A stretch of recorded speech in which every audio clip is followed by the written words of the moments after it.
And we should probably proceed with the meeting beginning ritual. What do you think? Please. Okay, everyone, let's all do it together. Please follow me. 起立，面向佛堂，参加三鞠躬：一鞠躬，再鞠躬，三鞠躬，参加各位点传师一鞠躬，开班一鞠躬，请坐下。Please be seated. So in which we were bowing to the empty whiteboard, you know, the void. That's very representative of the Tao, I suppose. So Bill, we're doing excellently, and I'm ready to mute my microphone for you to begin. Please go right ahead. Thank you. Good morning, everybody. Welcome to another beautiful Sunday. It's fairly sunny, a little bit cloudy, and about 70 degrees in beautiful downtown Indianapolis. It's another wonderful day out cutting grass and doing things outdoors. It's a restorative period right now. I can't get over the spring, and so I talk about it a lot. The topic for today's discussion came from my son Aaron, who's an avid Star Wars fan, and we were watching Prophets of Science Fiction, of all things, this morning together. And he asked me, they were talking about the Star Wars films, if the Force in Star Wars was chi, because he's very much aware, obviously, of the presence of chi and the uses and properties of that energy, thanks to living with me. And that kind of engendered a discussion between the two of us that he said I ought to talk about. And so without further ado, we will dive into the fantasy land of Star Wars and talk about the Force.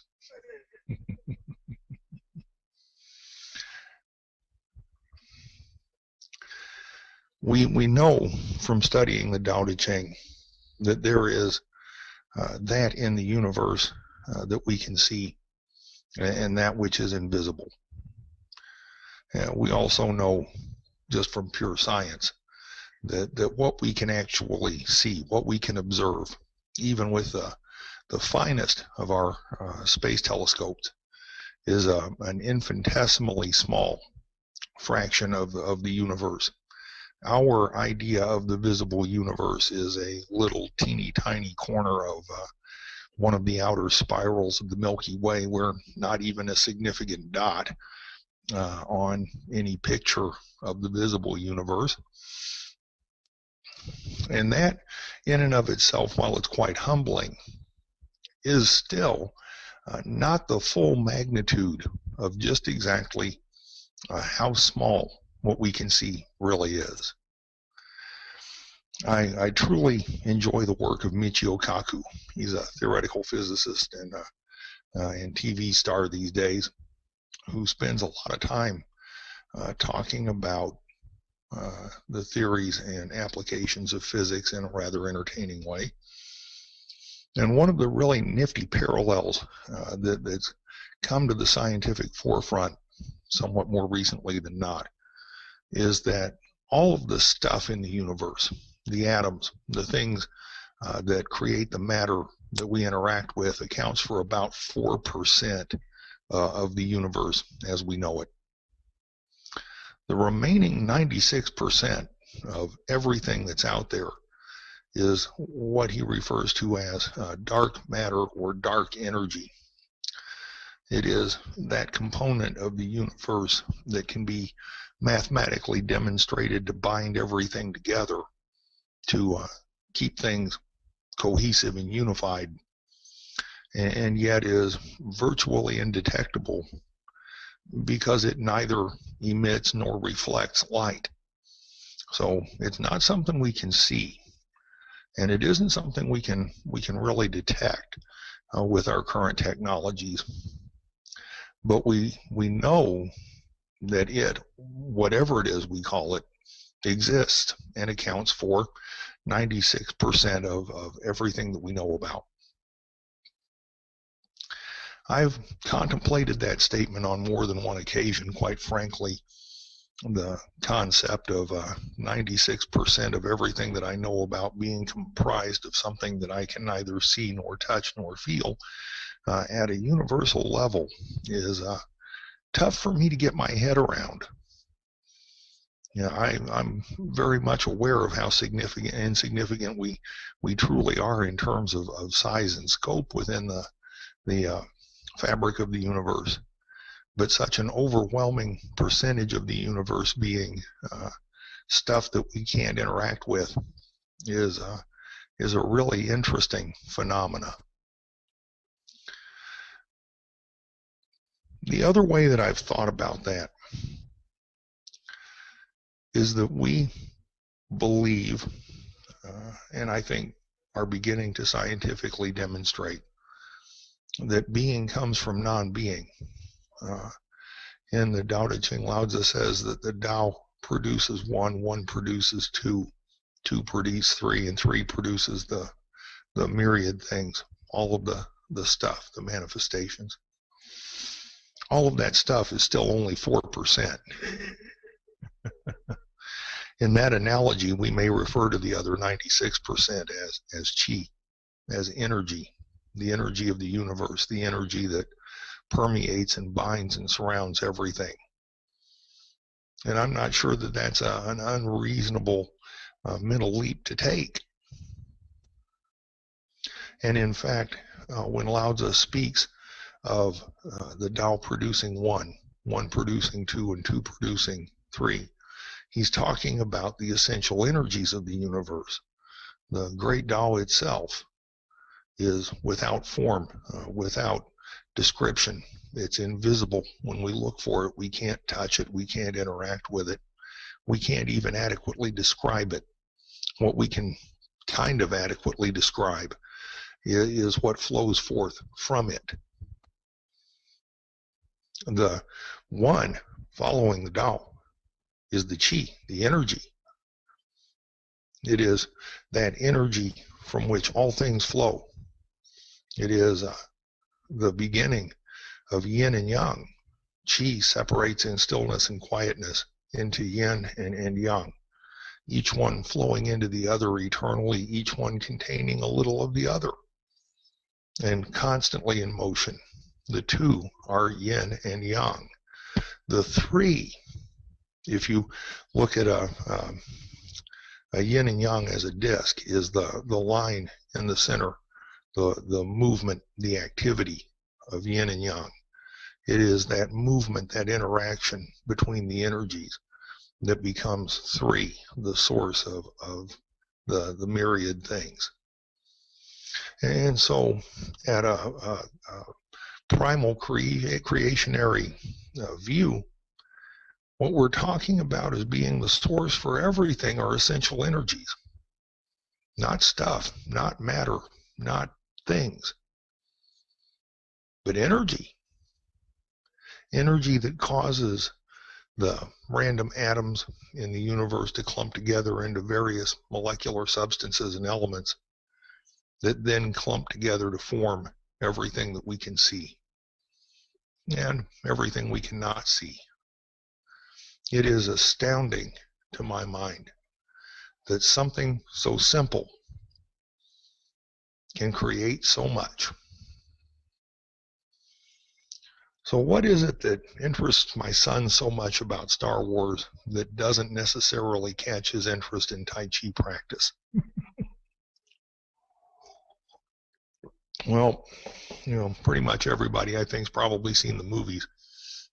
There are attributes to the Force that are not often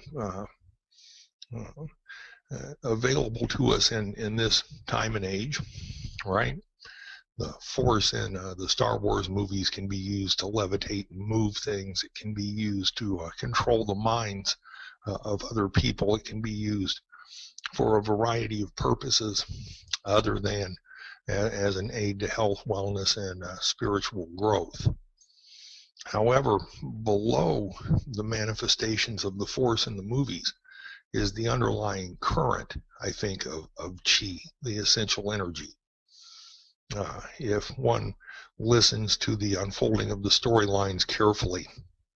The philosophy of the use and movement of qi is a heavy part of that storyline. The discussions about how qi permeates us, how it binds the universe together, how it is the connective energy between all living things. And in fact, we know that that energy, whether we call it dark energy, dark matter, qi, whatever, is much, much larger than modern science ever previously thought.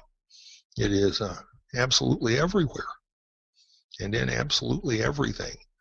Without it, perhaps nothing could exist. Perhaps it is that qi that is responsible for some of the forces that actually bind the atomic structures together. It's a question worth pondering. And over recent years, there have been a number of rather remarkable discoveries in modern science, particularly as scientists have begun to delve into the physics of the very, very, very small, the quantum physics. I'm not an expert on that topic by any stretch of the imagination, but I find the discussions on those topics to be fascinating. As it turns out, the smaller we get at a certain level, the less the known laws of physics tend to apply. And the stranger and stranger things are allowed to happen in spaces that we just never even thought were possible. It is possible, for instance, for subatomic particles to be in two places at the same time. That's a violation of all of the laws of physics that I was taught when I was in school. It is possible to create an experimental condition in which observing the experiment changes the result. The mere presence of an observer causes something to happen. Where does that come from? What makes that occur? Another very interesting thought to ponder. In medical science, the benefits of acupuncture and acupressure, qigong, and some of the other ancient Chinese medicinal techniques are only just now beginning to be understood and utilized. Those are things that have been around for literally thousands of years and well understood by masters of Tai Chi and masters of Chinese medicine for millennia. And yet in the West, we only just now are beginning to catch up with that knowledge, with the understanding that there may be energies we don't fully understand, and medical techniques that are equally as valid as any kind of invasive surgery or medication that modern medicine's produced. Every time I hear of one of those things, every time one of those discoveries comes up in a TV show or in the news or in one of the journals or publications that I read from time to time, I just have to sit there and smile as I realize that our very own scientific methods and scrutiny are exposing the reality of the great Tao through a process of the scientific method, whereby previously one simply had to take the existence of those things and the benefits of those things on faith.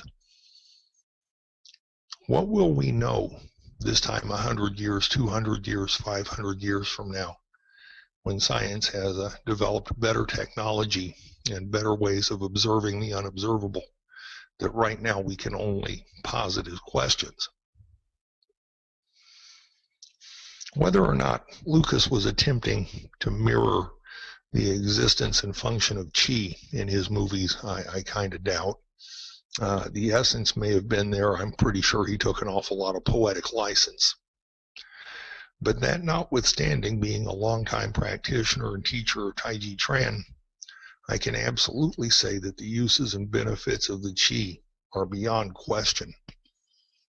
As a very brief sidebar, the very fact that I'm sitting here talking to you all today is attributable directly to the practices and uses of the qi through the practice of qigong, which means energy work, because I had a heart attack when I was 40, and it is those practices that not only prevented me from damaging my heart muscle, but kept me from dying. And so for the last 16 years, every day that I've gotten has been a gift. It's been a blessing, and primarily due to the practice of those particular exercises to keep my heart and lungs and liver and other organs strong and healthy and tonified so that I don't just drop dead. One of these days that's going to happen, but I've had 16 pretty wonderful years without having that happen, with being able to attribute a large portion of that to the very things we're discussing right now.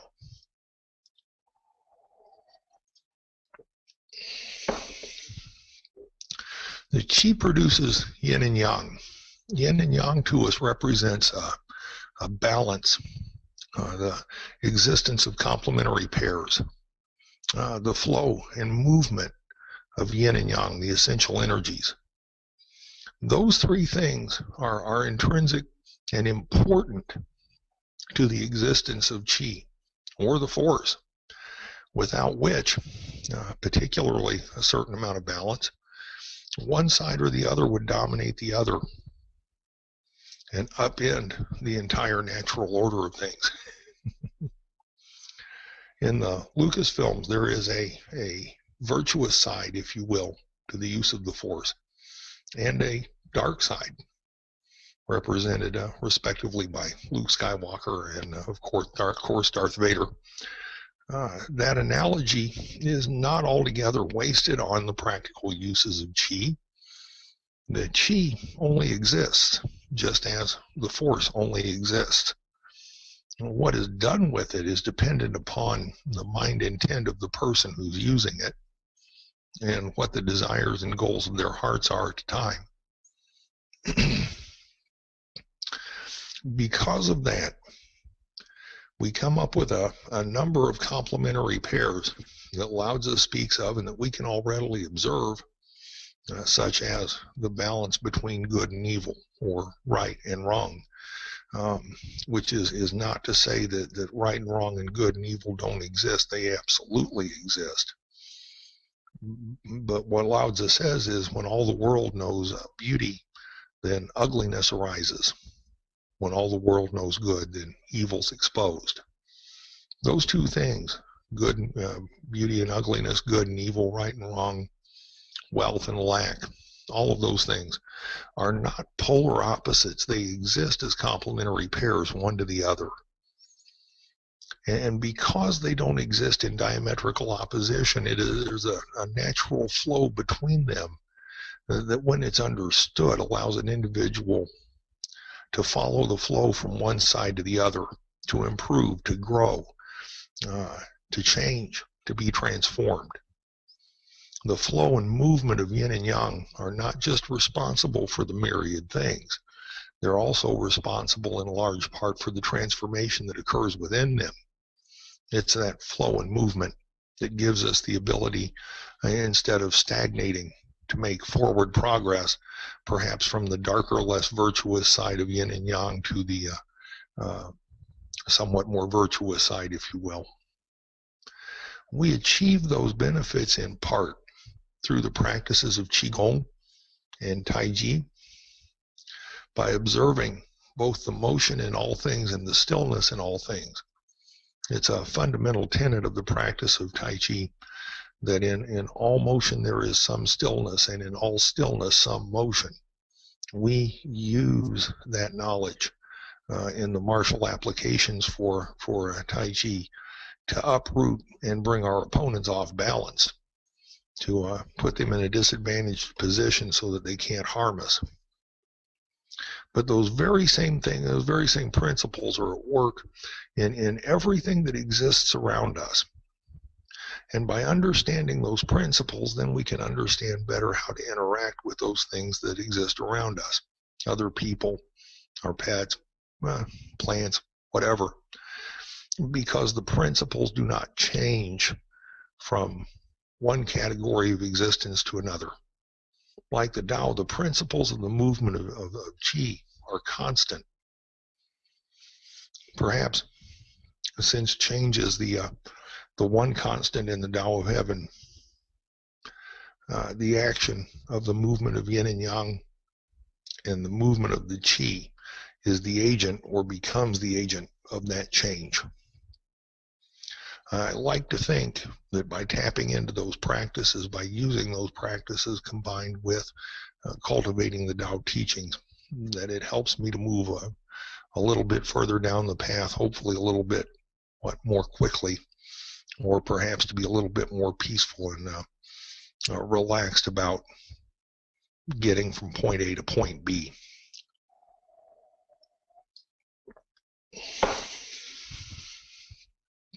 It is equally important that we understand the importance of both motion and stillness, of activity and observation, when to move, when not to move, when to act, when not to act. And for me anyway, sometimes those lessons are a little humbling and somewhat difficult to learn. Between the two descriptions of the universal energy, there are other parallels as well, one of which is the philosophy of quieting the mind, relaxing the body, and clearing the vision. In order for one to fully utilize the force, one has to have a clear yet focused and keenly aware mind. The same thing exists for gathering and moving the qi, both within and without of the body. Okay? And there are a number of ways to do that, all of which are beneficial not only for Tai Chi practice, but for Tao cultivation as well. And if one chooses, I guess, not to follow a Tao path, the practices are still beneficial as they help one to clear and relax the mind.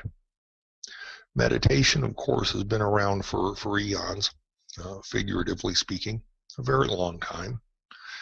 Process by which one either focuses the concentration on a sound or an object or on nothing in particular and allows the mind to be stilled and quiet.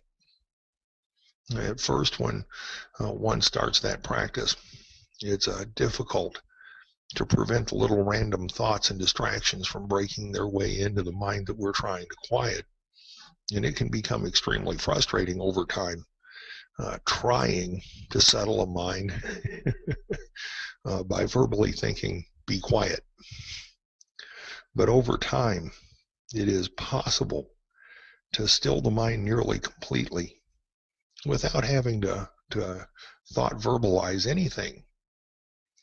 And in that mind space of clarity and quietness, all of a sudden, the ability to understand things at a much deeper level becomes apparent.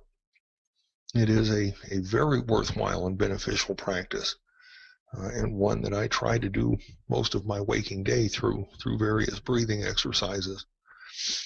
Keeping the rituals of the Iguan Dao is yet another form of that form of meditation. It's a moving meditation, like certain styles of Qigong to be sure, but it is absolutely a meditative practice. The movements and reading of the rituals are specifically designed to help the practitioner turn their gaze inward and get to the true self, as opposed to allowing the ego self to continue to push the individual to wherever it will have them go. It is for that reason that the rituals are done several times a day. And the other side benefit of that is that it helps to keep the principles of Tao cultivation in the forefront of the mind pretty much all the time. I find that sometimes when I'm working, that I can get so involved in a problem, an issue, a program, something that I'm working on, that I actually lose track of time altogether. I'm not aware of the passage of hours as I work on those things, because I'm so intently focused on what I'm doing that everything else kind of ceases to exist. I also find that in meditation and the practice of the rituals that I achieve very much that same kind of mental state.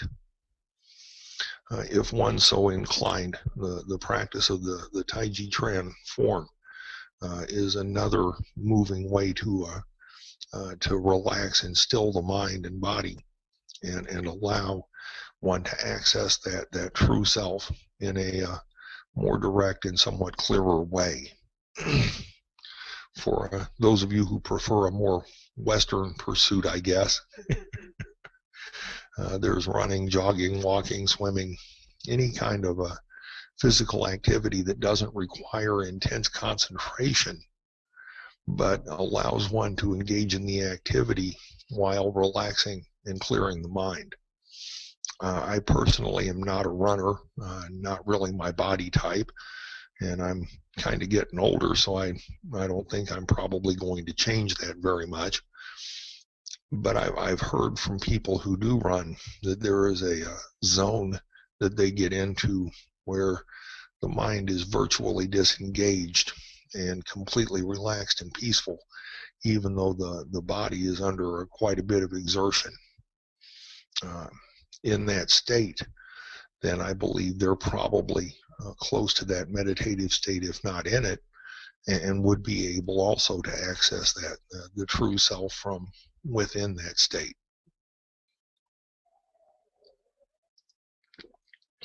At the end of the day, it's all about learning to turn that gaze inward, to clarify the worldview, to still the mind, relax the body, to become completely aware and yet emotionally unattached. And in being able to do that, one then gains the ability to become either perhaps a Tao cultivation adept or a Jedi warrior. I suppose you can choose.